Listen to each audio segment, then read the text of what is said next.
Hi ప్రతి ఒక్కరు కూడా పేరు పేరున నా ఉదయపూర్వక కృతజ్ఞతలు తెలియజేసుకుంటున్నాను. ఫస్ట్ టైం నేను పెట్టినటువంటి వీడియోస్కి ఎంతో కొంత వైబ్ వచ్చి 1K సబ్స్క్రైబర్స్ వచ్చారు. I'm so happy. ఈ మూమెంట్ని మీ అందరితో షేర్ చేసుకుంటున్నాను. బికాస్ ఆఫ్ మీ అందరు సపోర్ట్ వల్లే నేను ఈరోజు ఈ స్థాయిలో ఉన్నాను. మీరందరూ సపోర్ట్ చేయడం వల్ల నేను ఈరోజు 1K సబ్స్క్రైబర్స్తో మంచిగా వ్యూస్తో ఉన్నాయి. నేనే కొంచెం డిలే చేస్తూ మంచిగా వీడియోస్ అనేది మీకు అంతటికీ కూడా రిప్రజెంటేషన్ చేయలేకపోతున్నాను. ఏదో కొంత నాకు తెలిసినటువంటి వీడియోస్ని నాకున్నటువంటి వాల్యుబుల్ టైంతో మీ అందరి ముందుకు ఒక వీడియోతో వస్తున్నాను. మనందరికి కూడా వినాయక చవితి అనేసరి గుర్తుకొచ్చేది ఏంటి? విఘ్నేశ్వరుడిని వినాయక చవితి రోజు ప్రతిష్ఠించడం. విఘ్నేశ్వరుని ప్రతిష్ఠించిన రోజు నుంచి గణేష్ నవరాత్రులు అనేది చేయడం జరుగుతుంది. అక్కడ 3 లేదా 5, 9, 11, 21 రోజుల పాటు ఆయనకి పూజలు చేసి ఒక కల్చరల్ యాక్టివిటీస్ అనేది కండక్ట్ చేసి వాళ్ళకుండే స్తోమత బట్టి ఆ ఏరియాలో ఒక మంచి వైబ్ ఇస్తూ అన్నదాన ప్రసాద కార్యక్రమాలు నిర్వహిస్తూ చివరగా విఘ్నేశ్వరునికి వీడ్కోలు పలుకుతూ నిమగ్నం అనేది చేయడం జరుగుతుంది. కానీ బెంగళూరు సిటీలో అలా కాదు. ఎందుకంటే ఈ సిటీ అనేది చాలా పెద్దగా ఉండటం వల్ల ప్రతి ఒక్కరు కూడా వినాయకుని ప్రతిష్ఠించాలని ఆ ఏరియాలో ఉండే ప్రజలు, ఆ స్ట్రీట్లో ఉండే యువకులు వీళ్ళందరూ కూడా ముందుకు వస్తుంటారు. వీళ్ళందరికీ కూడా ప్రోటోకాల్ అనేది ప్రకారం వాళ్ళందరికీ సెక్యూరిటీ ఇవ్వాలి, నెక్స్ట్ ట్రాఫిక్ని క్లియర్ చేసుకోవాలి, నెక్స్ట్ ఎటువంటి అల్లర్లు జరగకుండా పోలీస్ ప్రొటెక్షన్ అనేది చాలా ఇంపార్టెంట్. అందువల్ల ఇక్కడ అనేది ఒక్కొక్క రోజు అనేది ఒక పర్టికులర్ టైం పీరియడ్ అనేది ఇవ్వడం జరుగుతుంది. అదేవిధంగా మా ఏరియాలో కూడా ఒక్కొక్క ఏరియాలో ఒక్కొక్క డేట్ నుంచి వాళ్ళకి వినాయకుడిని పెట్టుకోవడానికి పర్మిషన్ ఇవ్వడం జరిగింది. అందువల్లనే రోజుకొక వినాయకుడిని అనేది మా ఏరియాలో నిమగ్నం అవుతూనే ఉంటాయి, పెడుతూనే ఉంటారు, నిమగ్నం అవుతూనే ఉంటాయి. అలా మా ఏరియాలో అన్నదాన కార్యక్రమం కానించి ముగ్గులు పోటీలు, రంగోలీలు మరియు కల్చరల్ యాక్టివిటీసు, నెక్స్ట్ ఆర్టిస్టులతో పాటలు పాడించడం, ఒక ఆర్ట్ కూడా జరిగింది. చాలా బాగా జరిగింది అనమాట. నిమగ్నం అయితే చెప్పక్కర్లేదు, డప్పుల హడావిలతో మామూలుగా లేదు, ధూమ్ ధామ్ చేశారు. ఇంతకు మించి చెప్పాల్సింది ఏంటంటే డీజే అనేది లేకపోవడం, ఒక ఓన్లీ డప్పు కళాకారులని ఎంకరేజ్ చేస్తూ వాళ్ళకి ఒక ఉపాధి కల్పించాలని కర్ణాటక గవర్నమెంట్ గుడ్ డెసిషన్ తీసుకుంది. కానీ గట్టిగా కొట్టారండి. ఇక్కడ డీజేకి మించి డప్పులతో ధూమ్ ధామ్ చేశారు. నేనుండే ఏరియాలో అయితే రానటువంటి వినాయకుడు అంటూ లేరు. ఆయన తీసుకొస్తూనే ఉంటారు, ప్రతిష్ఠిస్తూనే ఉంటారు, నిమగ్నం తీసుకెళ్తూనే ఉంటారు. రోజు ఏదో ఒక యాక్టివిటీస్తో హెచ్ఎస్ఆర్ అనేది ఒక విలేజ్ లాగా మంచిగా అనిపించింది నాకు. నేను ఈసారి మా విలేజ్లో వినాయక చవితికి వెళ్ళకపోయినా సరే ఆ వైబ్ అనేది ఇక్కడ నాకు దొరికింది. చాలా మంచిగా అనిపించింది బెంగళూరులో.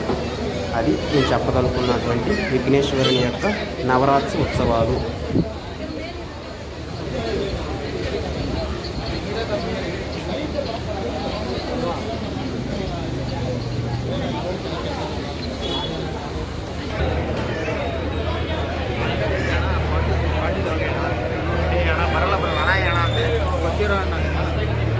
ಸರಿ ಆಯ್ತು.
ಹೊಸ ಬೆಳಕೊಂದು ಹಸಿರಿಗೆ ಬಂದು ಬೆಳಗಿದೆ ಮನೆಯ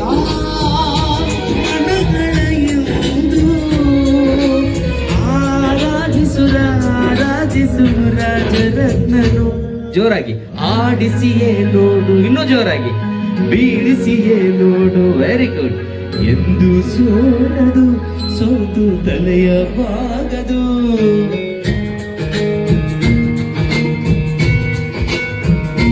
ಬೊಂಬೆ ಹೇಳುತ್ತೈತೆ ಮತ್ತೆ ಹೇಳುತ್ತೈತೆ ನೀನೇ ರಾಜಕುಮಾರ.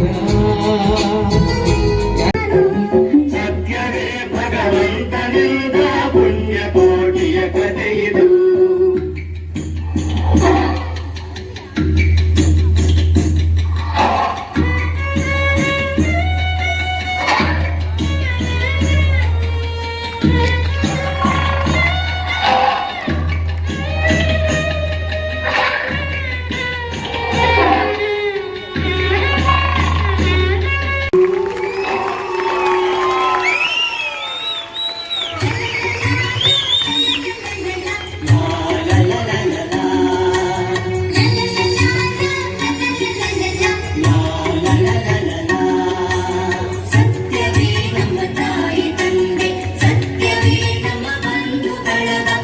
ಪ್ರಹ್ಲಾದಾಚಾರ್ಯಗೆ ಈ ಚಪ್ಪಾಳೆ ಸಾಲು.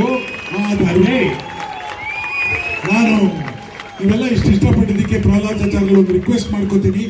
ಸರ್ ದಯವಿಟ್ಟು ಕೂತ್ಕೊಳ್ಳಿ. ನಿಮ್ಮ ಸ್ಟ್ಯಾಂಡಿಂಗ್ ಓವೇಷನ್ ಕೊಡಬೇಕಾಗಿರೋ ಟೈಮ್ ಇದೆ sir. Thank you very much honoured sir. Thank you. ಏನು ಅಂದರೆ ಪ್ರಹ್ಲಾದಾಚಾರ್ಯಗೆ ರಿಕ್ವೆಸ್ಟ್ ಮಾಡ್ಕೋತೀನಿ, ಇದು ಬೆರಿಗಳನ್ನು ತೋರಿಸ್ತೀನಿ. ಹಿಂದೂಸ್ತಾನವು ಎಂದು ಮರೆಯದ ಭಾರತ ರತ್ನವು ಜನ್ಮಿಸಲಿ. ಹಿಂದೂಸ್ತಾನವು ಎಂದು ಮರೆಯದ ಭಾರತ ರತ್ನವು ಜನ್ಮಿಸಲಿ. ಈ ಕನ್ನಡ ಮಾತೆಯ ಮಡಿಲಲ್ಲಿ,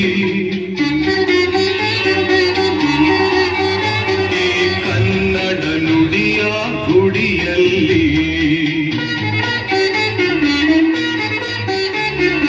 ಹಿಂದೂಸ್ತಾನವು ಎಂದು